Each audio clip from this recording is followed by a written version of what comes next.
రమ్యు ఇప్పుడు పడుకొని లేచి ఏం చేస్తావు? కేక్ కట్ చేస్తా, ఇంకా బ్యాంగిల్స్ వేసుకుంటా, ఇంకా రబ్బర్ బ్యాండ్స్ పెట్టుకుంటా, ఇంకా అల్లం క్లిప్స్ పెట్టుకుంటా, ఇంకా కొత్త డ్రెస్, కొత్త డ్రెస్ వేసుకుంటా, ఇంకా ఏం చేస్తుంది? ఎన్ని క్లిప్స్ పెట్టుకుంటా. అవునా? అప్పుడు అందరూ నీకు ఏం చెప్తారు?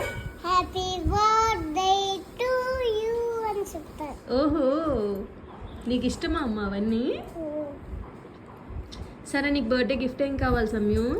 నాకు చాక్లెట్, ఇంకా ఐస్ క్రీమ్, ఇంకా ice cream chocolate, ice cream chocolate కావాలా? చాక్లెట్ ఐస్ క్రీమ్ కావాలా? సరే, ఇంకా జ్యూస్, జ్యూస్. ఇవన్నీ గిఫ్ట్సా? నాకు డ్రింక్. ఓకే, ఇంకా ఇంకేం లేదు. ఇంకేం వద్దా? వాటితో బతికేస్తావా? సరే.